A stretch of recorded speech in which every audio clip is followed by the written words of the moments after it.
when they heard that the mid-nascent soul stage Han Li had successfully counter-killed one late-nascent soul stage cultivator and to others of the same rank. The other party's reaction was predictable.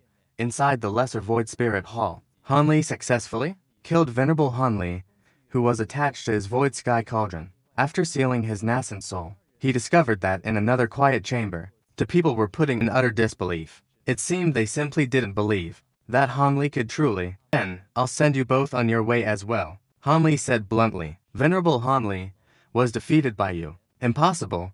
What do you mean by that last sentence? The old man's expression changed drastically upon hearing Han Li's words, and he became furious when he heard the final part. It's nothing. I may not know what your relationship is, or what exactly you're plotting, but I can't be bothered to figure it out. But you intended to have me fight the other cultivators, all while harboring ill intentions towards me. Knowing just that is enough. And in my life, the one thing I hate most is being used by others. Besides, I possess a heaven-reaching spirit treasure. This is something I absolutely cannot let anyone else know about. It's best if you to disappear from the mortal world, Han Li said coldly. He closed his eyes, ignoring the two of them. Then, he began to form hand seals. A sound like a sudden downpour slowly emanated from his mouth. The monk in the gray robe and the old man were startled. They instantly sensed the fluctuation of spiritual energy nearby. They hurriedly looked around. They saw countless golden lights flashing dozens of feet away, followed by golden threads as fine as hair. They appeared eerily. Their flickering movements were completely erratic. Yet, they all slowly closed in towards the center. The entire process was completely silent. Not the slightest sound was made. It was truly bizarre to the extreme. Witnessing Han Li turn hostile and strike, the old man glanced around, and couldn't help but exclaim. The monk in the embroidered robe, however, felt a chill run down his spine. Suppressing his astonishment that Han Li could kill Master Han Li, he opened his mouth and shouted into the air, "Brother Han, please, don't misunderstand. The two of us have absolutely no intention of harming you, fellow Taoist. Outside the spirit accumulation hall right now, against Master Han Li on this person instead." Old Yu's lips barely moved as he sent the voice transmission. "I suppose that's our only choice. But this person doesn't cultivate an ice attribute technique. I'm afraid the item's effectiveness will be greatly reduced." The monk sighed, transmitting his reply the same way. "There's nothing we can do about that. Fortunately, our opponent isn't a nascent soul, late-stage cultivator.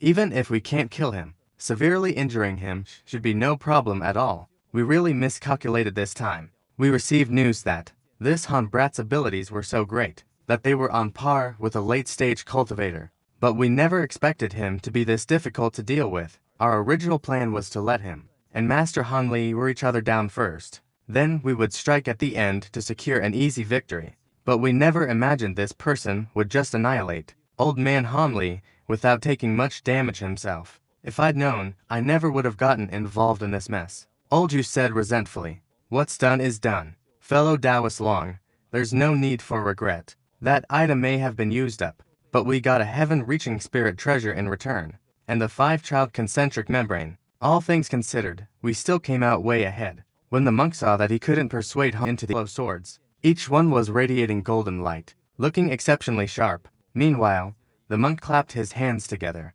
and upon separating them, a sparkling silver Dharma wheel appeared in each hand. With a wave into the air, the two Dharma wheels grew wildly in size, transforming into two silver orbs the size of carriage wheels. Then, menacingly, they rolled towards the same direction. High above, Han Li had already reopened his eyes. His expression didn't change in the slightest as he watched the two men's actions below. He watched as those small yellow swords and the two silver wheels charged one after another into the golden threads. They were instantly shredded to pieces by these sword-like threads, turning into a pile of scrap metal that tumbled down. What kind of sword formation is this? How can it be so powerful? When Old Yu and the monk saw this, they both gasped in cold shock. After exchanging a glance, they both saw the expression of utter terror in each other's eyes. Of course, these two wouldn't stop after just one attempt. With a flip of Lao Yu's palm, a piece suddenly appeared in his hand. A square, light blue, brick-shaped object. A sharp sound came from his mouth. He then raised his hand and released it. Instantly, the tile's form grew wildly, transforming into a massive object the size of a pavilion. Then, carrying a dazzling blue aura, it smashed violently into the distance. The same scene occurred again. After dense golden threads flashed and vanished in the void, the treasure was instantly sliced into countless pieces, just like a firework, disappearing without a trace in the distance. Impossible. This blue gold brick was forged from azure weaving gold. It's incomparably tough and resilient. How could it be destroyed so easily? Lao Yu finally lost his composure, crying out in utter shock. Meanwhile, the gray-robed monk frowned. He let out a low grunt, and with a sudden point of his finger, that inconspicuous, mouse-like spirit beast. Instantly, a brilliant light flowed across the spirit beast's body. Its belly began to swell unbelievably. In the blink of an eye, its furry belly had grown to several times its body's original size. Then, with a soft pop, the spirit beast opened its pointed mouth. Instantly, a visible, hazy gray sound wave erupted from the beast's mouth. The moment it left its mouth, it emitted a hum like a raging tide, sweeping directly towards those golden threads. This monk's mind worked incredibly fast. Seeing that tangible treasures seemed utterly useless against this Jianzhang, he immediately attacked with something intangible. But, since the Dazheng Jianzhang, in the original Qingyuan Jianzhu, was said that once successfully cultivated, one could roam the mortal realm without a care. Although I might be exaggerating a bit, what was laid out here was only half a formation, but it's not something a mere sound wave can break. The moment the Grey Demon King's sound wave rushed into the golden threads, the threads trembled slightly. Amidst a great flash of golden light, they all transformed into huge sword gleams over a zhong long. They flew about like lightning, aimed right at the sound wave. In an instant, they slashed the large gray wave into pieces, causing it to collapse and disappear. Afterwards, these golden sword gleams flickered and transformed back into individual golden threads, continuing to close in on the two people in the middle. It was as if the previous transformation had never happened at all, giving off a terrifying and unfathomable feeling. At this, the gray-robed monk's expression became extremely grim. This formation was far more profound than they had anticipated. Homley saw that although the two people below looked distressed, they never truly showed any signs of panic. His eyes flickered thoughtfully a few times, and the corner of his eye couldn't help but twitch slightly. At this moment, Olju and his companion took out several other treasures, attempting to resist the approaching sword threads. Hanli's expression shifted. The humanoid puppet that had been standing behind him was suddenly enveloped in a faint spiritual light, and it vanished from its spot out of thin air. And a moment later, as the threads of the formation closed in, the two men in the middle were only about 20 zhang away. This forced Olju and the gray-robed monk to even start detonating the ancient treasures they had sent out. Although this managed to temporarily halt the golden threads, it still couldn't stop them from continuing to close in. This won't work. This formation is too strange. It can't be broken by ordinary treasures. Quick, use that thing. Only the power of that thing can possibly destroy this formation. As Lar Yu watched the golden threads get closer and closer, a look of fear finally appeared on his face. After abruptly turning his hand, he said anxiously to the gray-robed monk, "Using that item can obviously break this golden net. But how will we deal with that brat Han afterwards?" The gray-robed monk, however, was hesitant. "We can't worry about all that now. If we break the net, we'll at least have a slim chance of survival. Otherwise, once the net closes in, it's a dead end for both of us. Keeping this item will be useless then, too," Lao Yu said without a second thought. Hearing this, the gray-robed monk's facial muscles twitched. He glanced at the surrounding golden threads again. In just a short time, they had closed in by several more feet. Finally, he gritted his teeth and nodded. He swiftly slapped the storage pouch at his waist. Instantly, a strange object appeared in his palm. It was a fist-sized, fiery red orb. It glowed with a hazy red light, making it impossible to see exactly what it was. But on this orb's surface, there was a sealing talisman of both gold and silver. The gray-robed monk held the item in one hand, a look of extreme caution on his face. His expression was unusually solemn. "Fellow Taoist Moju, hurry up and do it. If this thing is triggered too close to us, we'll get caught up in it too?" Lao Yu looked at the golden net, now only a little over 10 zhang away from them, the tips of the golden threads. The gray-robed monk sighed. He raised his hand to tear off the talisman on the red orb. It seemed he was about to use the item at any second. But just then, a faint fluorescent light flashed behind the gray-robed monk. A figure emerged from the void, its movements as silent as a ghost. The monk didn't notice anything amiss at all. Lao Yu, who was standing opposite the monk, but with one look, he saw everything. He instantly cried out in alarm. watch out behind you. Olju shouted the warning. At the same time, with a flick of his embroidered robe, a streak of yellow light flashed and shot towards that person. The gray-robed monk heard Olju's warning. Naturally, he had no time to think. His body flickered, about to dart away instantly. At the same time, the arm holding the orb also instinctively pulled back, wanting to retract the orb into his embroidered robe. But his actions were a little too late. Appearing behind him was that very humanoid puppet, and the puppet possessed the divine powers of a late-stage nascent soul cultivator. At this moment, its body moved. One hand thrusted directly toward the gray-robed monk's back. The other hand grabbed for the fiery red orb. Its movements were as swift as lightning, incredibly fast. With a muffled grunt, the monk staggered. The humanoid puppet's thrust was aimed at his vital points, its silver palm. Although it easily parted his protective spiritual aura, at the instant it touched the man's back, a phantom of a strange bird covered in pitch-black feathers unexpectedly emerged from his back. Although the puppet's palm shone brightly with silver light, and easily sliced through the phantom of the strange bird, its movements naturally slowed for a moment, allowing the monk to avoid a fatal blow. But on his shoulder, a long gash was cut open, and fresh blood flowed freely. As for the other hand grabbing for the crimson orb, just when it was about to succeed, the orb suddenly flew from the monk's hand, and shot swiftly towards Olju on the other side. The yellow light that Olju had unleashed had already reached the humanoid puppet. It turned out to be a glittering, fine yellow needle. The humanoid puppet's eyes flared with a bright purple light, and it actually made no attempt to dodge or evade. But the arm reaching for the fiery red ball suddenly trembled. Then, a cracking sound was heard. The arm had actually detached from its body and flown out. In a flash, it chased after the ball in front of it, and snatched it.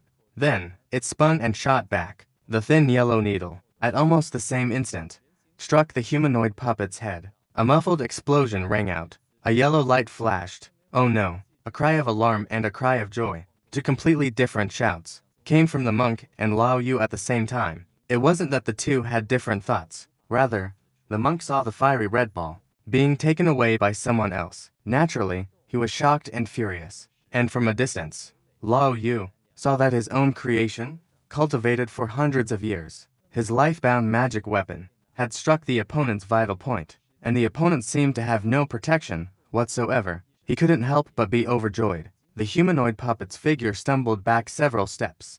Before it barely managed to steady itself, it straightened its body again, and stared coldly at Lao Yu. At its temple, a small hole the thickness of a thumb had shockingly appeared. But immediately, a fluorescent light flashed from within the hole, and it instantly healed as if it were never there. Not even a single scar was left. This scene left Lao Yu dumbfounded, but he immediately sensed something else. He suddenly let out a sharp cry, "My yellow plum needle! What have you done to my yellow plum needle?" The humanoid puppet impassively raised one of its hands slowly. In the center of its palm, that thin yellow needle was bouncing around. It trembled nonstop, desperately trying to escape from the palm, but it was encased in a ball of fluorescent light, completely unable to escape. When Olju saw this, his face became unusually pale. His lips moved, just as he was about to say something. The humanoid puppet indifferently rubbed its hands together. A blinding fluorescent light burst forth from between its palms. The yellow needle beneath it instantly dimmed.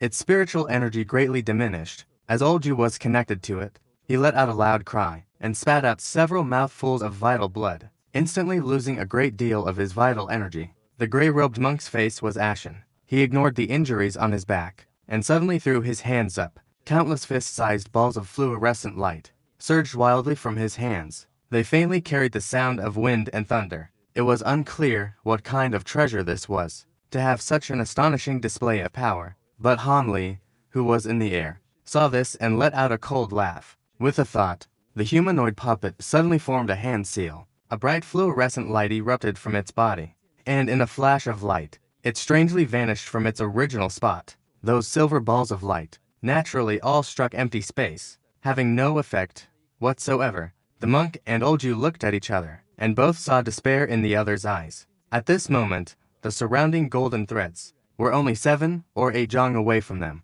Even if they had heavenly abilities, it was now impossible for them to escape. Han Li floated high in the air, his hands clasped behind his back, watching somewhat coldly as the great net below finally closed completely. The countless golden threads ultimately formed a massive golden sphere of light, and from within that sphere of light, first came a series of thunderous explosions, causing the sphere to shake violently a few times. The miserable screams of Olju and the monk were heard one after another. Under Suzuki's clear view, he saw clearly that the bodies of these two mid-nascent soul cultivators were dismembered by a flurry of blades in the blink of an eye. Their nascent souls, hidden within their bodies, managed to hold on for a moment longer, but under the continuous slashing of so many golden threads, they too eventually turned into spakes of green light, vanishing from this world without a trace. As for their two storage bags, and the treasures they wielded, not a single one remained. All were completely annihilated by the power of the sword formation. Only two small clusters, one yellow and one green, were left. The eyes of extreme cold floated gently in the air. He let out a sigh. The expression on Han Li's face softened, yet it revealed a hint of loneliness. He stood quietly and indifferently for a moment. Suddenly, beside him, a fluorescent light flashed, and the humanoid puppet appeared silently. With one hand, it presented the snatched, fiery red orb, which appeared in Han Li's hand. Han Li reached out without a word, and took it to examine closely. Upon closer inspection, the orb was semi-transparent. Inside, a dazzling crimson flame roiled about. Looking carefully, it was actually a miniature firebird, circling and dancing within. It was vivid and lifelike, truly miraculous.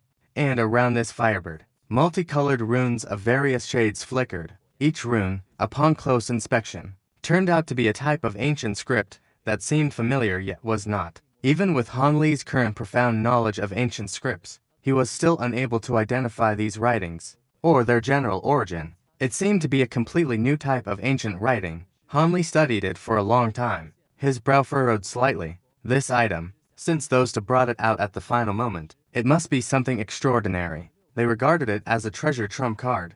But this sphere, although it did indeed look somewhat mystical, and seemed to contain quite a bit of life, attribute spiritual energy, but to say that this little bit of spiritual energy could destroy his Great Geng Sword formation was simply a joke. It seems the true power of this item must lie in those runes. But unfortunately, these ancient runes, he couldn't recognize a single one. Naturally, comprehending them was out of the question. Now was not the time for him to be studying things carefully. Han Li thought for a moment, then took out a few more sealing talismans from his storage bag and placed them on the sphere. Then, he took out a wooden box inlaid with purple and gold, and carefully put the golden sphere away, to be dealt with later. At that moment, Han Li raised his hand and looked towards the killing phantom. He saw that this phantom, in just this short period of time, had already shrunk by a full size. Meanwhile, the firecrows floating within its body appeared exceptionally vigorous. In fact, their bodies had grown larger by about 1/3. Seeing this, Han Li stroked his chin, a thoughtful look appearing in his eyes. He decided not to rush to retract this Latrufier. Instead, he first formed a hand seal, and began to chant an incantation. The swords immediately appeared from the Su Palace below. 100 golden lights flickered. Most of them scattered and disappeared, leaving only 36 small golden swords behind. Han Li silently flicked his embroidered sleeve, and these small swords transformed into streaks of brilliant light, vanishing into his wide sleeve. Then, his gaze shifted, and fell upon the two small clusters of cold night that remained where they were. These two clusters of cold flames remained motionless below. They flickered with a faint, dim light, looking utterly unremarkable. Han Li did not immediately put away these two clusters of cold flames. Instead, he tilted his head, becoming lost in thought. Suddenly, a peculiar glint flashed in his eyes. He glanced back at the 5 child demons, then looked again at the two clusters of cold flames below. He seemed to have a sudden, cold realization about something, and actually burst out laughing. The sound of his laughter echoed, making the entire cavern hum incessantly. Excellent. It seems this trip was truly worthwhile. Han Li's laughter stopped, and he muttered to himself. He made a beckoning gesture with both hands towards the empty space below. The two clusters of cold flames were drawn up by an invisible force, appearing before him in an instant. Amidst a sound like thunder, Han Li released countless fine golden tendrils, binding the two cold flames into golden, silk-like spheres as well. He then stored them away in a profound icebox. After finishing all of this, Han Li flicked his elegant sleeve again. Releasing that black jade bottle, he began to chant an incantation, intending to imprison the 5 child concentric demons back into the jade bottle. The 5 demons seemed to know Han Li's intentions. They hesitated and delayed, looking unwilling to return to the bottle. Han Li's expression darkened. He let out a sharp cry. With the point of his finger, the steel-silver rings on the 5 demons suddenly trembled, emitting a harsh, green spiritual light. The 5 demons had suffered greatly from these rings more than once. Seeing this, they no longer dared to defy Han Li's command. They immediately let out a wailing sound, and in an instant, transformed into 5 wisps of grayish-white gas that shot into the bottle. Only then did Han Li sweep his sleeve, retrieving the small bottle, and carefully putting it away. As for the humanoid puppet beside him, Han Li had no intention of storing it away. Instead, from his storage pouch, he took out a jade green, high-grade spirit stone. He slapped it onto the puppet, which in turn replaced the other stone that was nearly exhausted. As for the puppet, as long as it wasn't in active combat, its consumption of the spirit stone was negligible. Then, with a flicker of his body, he descended gracefully, landing on a large, pincer-shaped boulder amidst a pile of rubble. This stone had a white surface, revealing some larger particles of 10,000-year-old black jade, which shimmered with a faint white light. Han Li's brow twitched slightly. He waved a single hand over his storage pouch, and a slender, long-necked bottle appeared in his palm. With a flick of his wrist, the lid of the bottle flew off on its own. He then tilted it slightly, and instantly, a large mass of inky black liquid poured out, emitting waves of gray mist. It was identical to the yin spirit water Bai Mengxian had used to extract the 10,000-year-old black jade. They were one and the same. This liquid was precisely the profound water Han Li had taken after accidentally entering the land of Netherworld Yin. At the time, he thought the water was rather peculiar, so he collected a good amount of it in some containers. Later, in his spare time, he had specifically studied this water, but he only discovered that, while it was viscous and chillingly cold, other than temporarily imbuing magical artifacts with some yin cha, he had found no other special properties. So, it had been sitting in his storage pouch ever since. Now, having come down into the Black Jade Cave, and witnessed Bai Mengxian extract the 10,000-year-old Black Jade, he finally realized by chance that this so-called yin spirit water was shockingly identical to his profound water. In front of Han Li and the others, although he didn't dare to rashly use his spiritual sense to confirm that the two were truly identical, his heart was already pounding with excitement. 50% certain, he believed the two were the same thing. After all, the name Chen Water was just something he came up with after stumbling into the Yingming land. He just made it up himself. Besides, both were yin cold liquids, and they looked so similar. Now, he was the only one left in the entire profound jade cave. Naturally, he had to give it a try. Han Li pointed at the mass of black liquid. The entire mass quivered, and slowly flew above the stone. Then, it trembled slightly, and a small drop fell from it, disappearing into the white light below in an instant. Sure enough, everything happened just as it had when Bai Mengxian collected the jade. Without the slightest difference, the black liquid flashed over the profound jade and instantly disappeared into it. At the same time, it became coated in a layer of gray. Han Li was overjoyed. He flicked a finger at the profound jade. Instantly, a pea-sized pellet of green light shot out, striking the profound jade. With a soft thump, the profound jade shook slightly and detached itself from the stone. Being drawn into his hand, he gazed intently for a few moments at the profound jade in his hand, then swept his gaze across the entire cave, at all the veins emitting white light. A faint smile crept onto his lips. Although, with the amount of Chen water he brought, to say he could empty the entire cave was naturally impossible, but as for all the semi-exposed profound jade, taking most of them away was definitely not a problem. With this in mind, Han Li immediately slapped his storage pouch again. Another similarly shaped bottle appeared in his hand. He casually tossed it to the humanoid puppet beside him. The puppet silently caught the bottle. With a few flashes, he appeared in another part of the cave. One hand held the bottle, pouring out the sinking water, while the other held a storage pouch. He began to collect the mystic ice. Han Li was also doing the same thing. Time passed bit by bit. After several hours, the mystic ice that filled the entire cave, the cold air had unknowingly thinned out a lot, and the white spakes of light that originally dotted the entire cave were now scattered, with more than 2/3 of them gone. When Han Li dripped the last drop of sinking water onto a piece of mystic ice, and placed this mystic ice into his storage pouch, he let out a long sigh of relief. But after glancing around, a hint of regret flashed across his face. If he had known earlier that this sinking water had such a special effect, he definitely wouldn't have brought only this much yin phosphorus water. But even so, The amount of 10,000-year mystic ice he had already collected was truly a staggering quantity. The pieces of 10,000-year mystic ice of various sizes that he had taken numbered well over 1,000. Unfortunately, some of the larger pieces of mystic ice required more yin phosphorus water to be dripped on them, and a single drop was not enough. Otherwise, the amount he could have collected would have been even greater. As he was thinking to himself, the humanoid puppet over there suddenly flickered. It drifted directly towards him. Then, it raised a hand and tossed the storage pouch,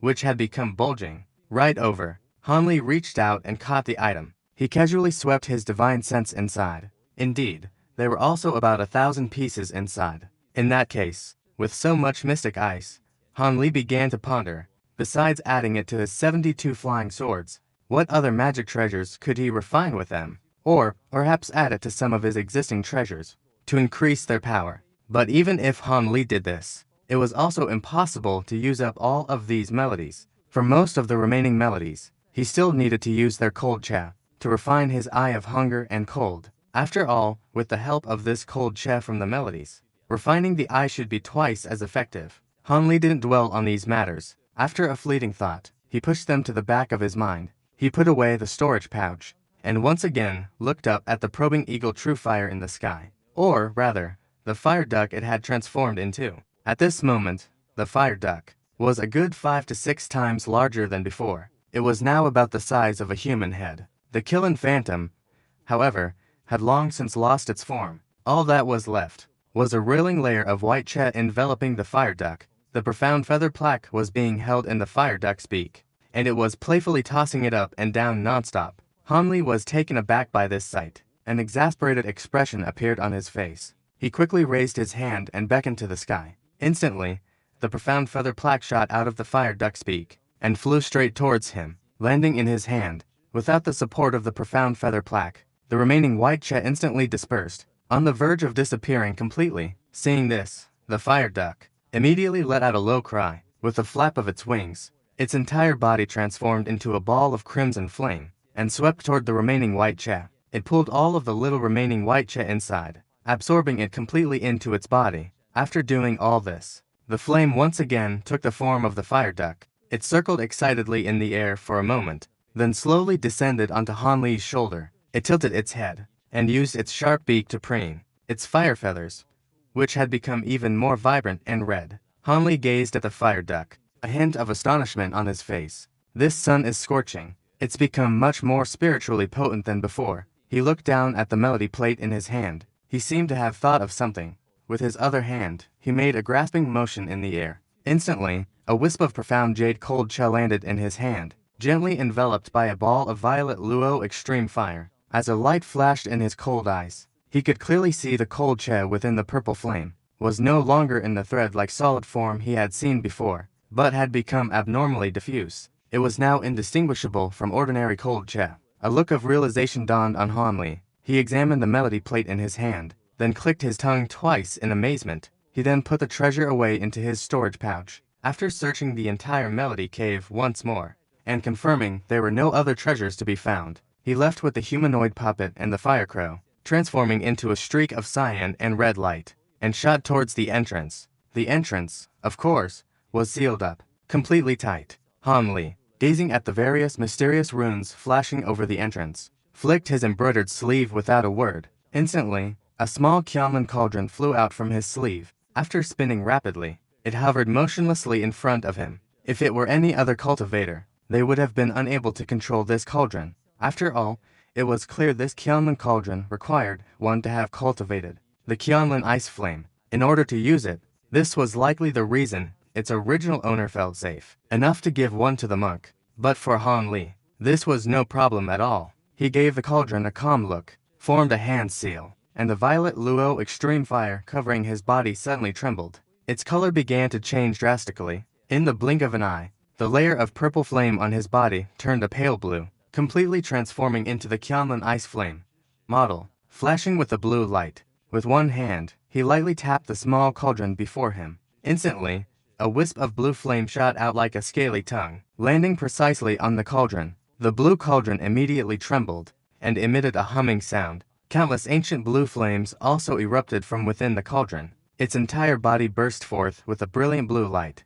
and the female cauldron began to grow wildly in size. Han Li formed a hand seal with both hands, slowly activating the female cauldron. When the female cauldron had grown to a size of 30 or 40 feet, Han Li's hand seal changed. At the same time, he let out a low cry from his mouth. Instantly, the giant cauldron boomed and shot up towards the sky, as if it was going to smash the entrance open directly, but Han Li's face showed no sign of surprise. Sure enough, when the cauldron was only 30 or 40 feet from the entrance, it suddenly stopped. The mysterious runes at the entrance began to flash all over. A multicolored spiritual light burst forth from the entrance at the same time. Then, as if attracted by the giant cauldron, the runes transformed into countless streams of light, and shot directly into the blue flames enveloping the giant cauldron. A loud rumbling sound echoed.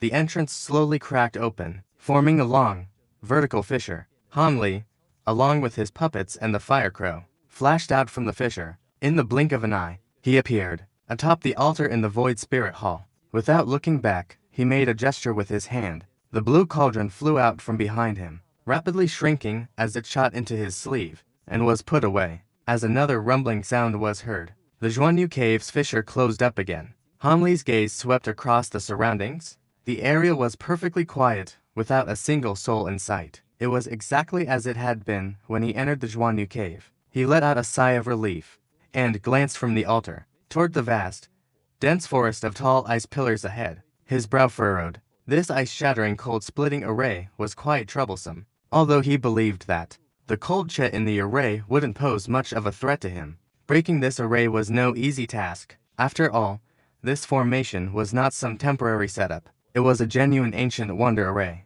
Its power was not diminished in the slightest. Besides, what he was more worried about wasn't just this array, but how to open the main gate of this Void Spirit Hall. When they first came in, that Reverend Han Li had repeatedly claimed that from the inside, opening this door to the outside was an easy matter, but he thought otherwise, and was certain that this claim was most likely false. Even if opening it from the inside was indeed simpler, he figured there must be a special magic incantation for it. Thinking of this, he did not immediately go to trigger the ice-shattering cold-splitting array. Instead, he slapped his storage pouch. Instantly, a set of array flags, shimmering with various colors of spiritual light, appeared in his hand. He immediately flicked them downwards. Lights of various colors flashed and then vanished. They landed one after another in an empty area on the altar, and there, a cloud of white mist emerged, spreading out over an area more than 10 zhang wide. Seeing this, he flipped his hand, and the one containing Reverend Han Li's nascent soul,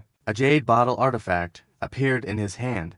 Before considering his next move, he planned to first use a soul-searching technique to carefully search this great elder of the small extremity palace's nascent soul to learn more about the Void Spirit Hall, lest he fall into some unknown trap. Of course, while he was at it, any news about the sun's essence fire naturally could not be missed either. He held the bottle with one hand and slowly floated down. In the blink of an eye, he had disappeared into the mist, vanishing without a trace. The entire Void Spirit Hall fell silent. One could only see the mist in the formation gently churning. After a long while, suddenly, the white mist in the formation began to shake violently. Then, at a speed visible to the naked eye, it began to rapidly thin out. When most of the mist was cleared away, the figure of Han Li was revealed once more in the center. He was seen sitting cross-legged on the ground, his brows tightly knitted, as if struggling with some difficult, unresolved matter, and the jade bottle that held Reverend Han Li's nascent soul was placed right beside him, its mouth wide open and completely empty. But the nascent soul was nowhere to be seen. I can't believe the solar gold fire is actually in that place. It seems I can't recklessly search for that fire until I reach the late nascent soul stage. This illusory spirit hall has 3 entrances, but surprisingly, the main hall is the only exit. It seems this Reverend Han Li, from the very beginning, never intended to let me leave this place. If I hadn't performed the soul search, I'm afraid I would have truly suffered a great loss. Finally, Han Li's brow relaxed, and he muttered something to himself. Then, he stood up. An azure glow swept out from him, gathering the surrounding formation flags and the empty bottle. He put them all away. Then, he formed a hand seal and transformed into a streak of cyan light, shooting towards a side door in a flash. Han Li's figure stopped in front of the side door. He looked up at the several talismans that were clearly ancient and unusual sealing. Talismans. He turned and glanced at the Grandian, Fire Crow on his shoulder, and sent it a command with his divine sense. This spiritual creature, transformed from the Grandian True Fire, let out a low cry. It flapped its two wings, and a streak of crimson flame shot out from each one, with two whooshing sounds. As soon as those talismans came into contact with the crimson flames, they began to burn fiercely, flashing with lights of various colors at the same time. Model. But these spiritual lights only flickered faintly, and then instantly dimmed, finally becoming completely ordinary. And in the blink of an eye, all the captives were once again covered by a layer of crystal armor. Hanli smiled faintly. With a flick of his finger, several rays of golden light shot out. With a few crisp bangs, the captives, along with the crystal armor on their surface, shattered inch by inch, and turned into nothingness. Hanli stroked his chin. He casually waved the sleeve of his embroidered robe. Instantly, a strong gust of wind rushed towards the stone gate. With a creak, the gate slowly swung open. Hanli didn't hesitate at all, and strode inside. The humanoid puppet followed closely behind him like a shadow. Through this inconspicuous stone gate was a surprisingly large courtyard, over 100 yards wide. In the middle was a winding, white stone path. On both sides were statues of strange beasts of various sizes. They were all pristine, snowy white, carved from mystic ice. Each one was exquisitely lifelike, their forms incredibly realistic. Hanli's gaze fell upon these ice sculptures. A glint flashed in his eyes as he swept his gaze over them. Then he nonchalantly stepped onto the path, walking leisurely towards the courtyard gate at the other end. At first, everything was normal, but when he reached the middle section of the path, suddenly, the dozens of ice sculptures on both sides all came to life, their eyes glowing red. They bared their fangs and brandished their claws, and pounced fiercely towards Hanli, spewing cold air from their mouths. Hanli seemed to have anticipated this. With a calm expression, he flipped his palm over. A small, fiery red cauldron appeared. He pointed a single finger at the cauldron and calmly formed a hand seal. The fiery cauldron immediately began to buzz, and its lid shot up into the air by itself. Then, with a massive boom, a pillar of fire over 10 yards high erupted from the cauldron. The entire space instantly became unbearably scorching hot. The movements of the pouncing ice beasts faltered. They began to recoil in hesitation. These ice beasts moved slowly, but Hanli's actions didn't pause in the slightest. As he activated the spell, the tall pillar of fire whistled and dispersed. Hundreds of fist-sized fire crows materialized from within the flames. Then, stirring up clouds of fire, they pounced towards those ice beasts. In an instant, the surrounding temperature more than doubled. The entire courtyard was engulfed in a sea of crimson flames. Even though these ice beasts had bodies forged from profound ice, these fire crows, on the other hand, had been tempered for countless years before forming on their own inside the fire cauldron. Wherever the essence of the flame passed, the ice beasts desperately spat out frosty air to resist, but they were still gradually melted and disintegrated by the clusters of flames. In a matter of moments, all the ice beasts in the courtyard were wiped out. Hanli nodded in satisfaction. He gave a light, airy flick of his finger towards the fire cauldron. With that casual gesture, all the fire crows circled once in the sky, then obediently flew back into the cauldron. After the lid fell shut again, the cauldron returned to its tranquil state, and almost at the same time, the sea of fire in the courtyard vanished without a trace. It was as if everything that had just happened was nothing more than an illusion, the one that had been standing on Hanli's shoulder the whole time. The fire crow had shown no curiosity earlier when it saw others of its own kind. It showed no curiosity. It just preoccupied itself with preening its feathers. It seemed to look upon its own kind with utter disdain. Hanli put away the fire cauldron, and his figure disappeared beyond the courtyard gate. Not long after, he appeared in a small hall, and in the middle of this seemingly simple hall, a small teleportation array sat here quietly. Hanli didn't show any surprise. His expression seemed to indicate he already knew that there was such a teleportation formation here. He clasped his hands behind his back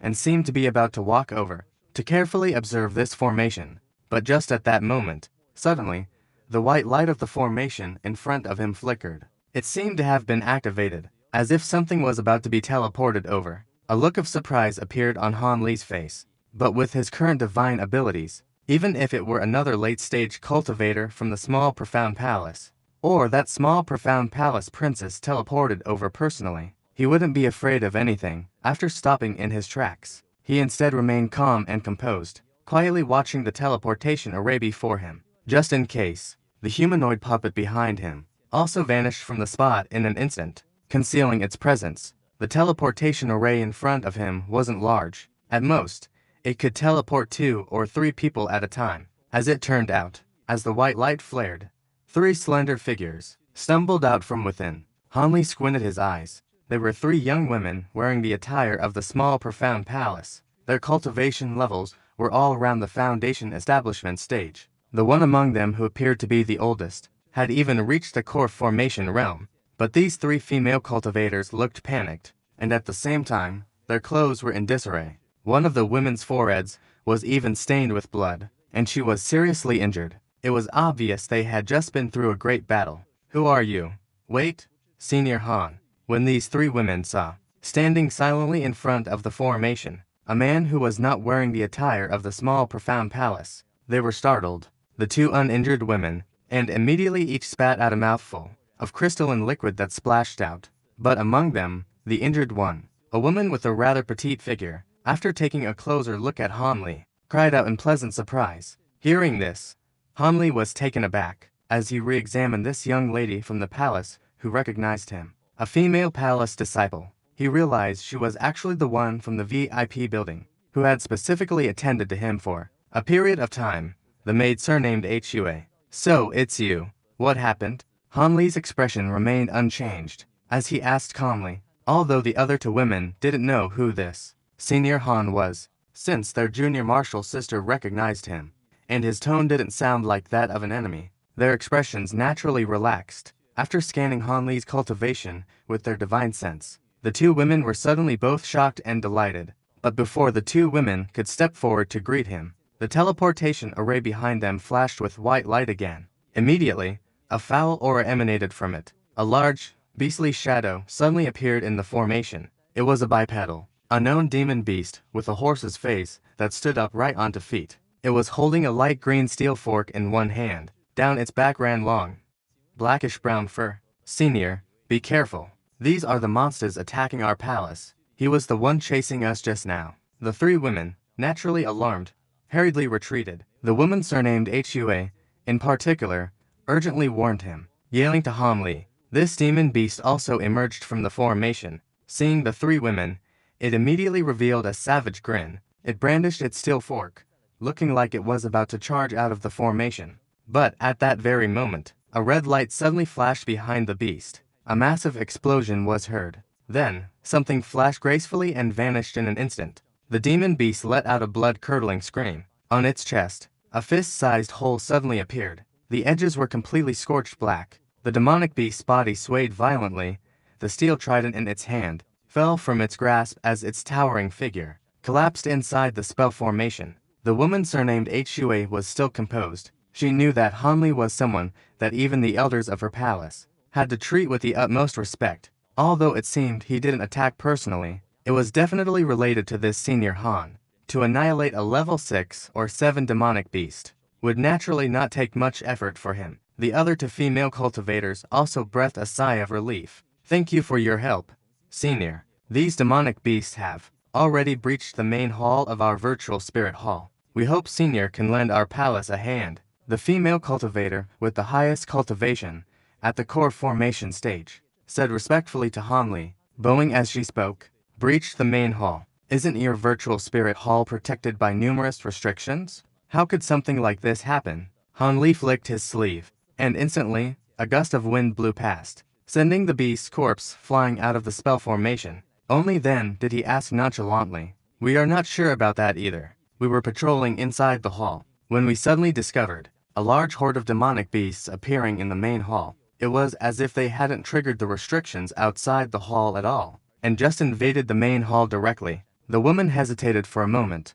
then added with a puzzled tone, "It seems these demonic beasts must have used some kind of special method." Hanli mumbled noncommittally to himself. There are countless strange and bizarre secret arts and treasures in this world. For anything incredible to happen was not something that would surprise him too much. Just as Hanli was about to say something, the transportation formation suddenly began to flash again. This time, although the 3 female cultivators of the exquisite Sound Palace were still alarmed, but with a master like Hanli here, They were finally much calmer than before. After taking a few small steps back, they narrowed their eyes and stared at the formation before them. After a flash of white light, a woman in her 30s with an ordinary face appeared. Once her figure materialized, she cautiously released a circular ring, protecting herself within it.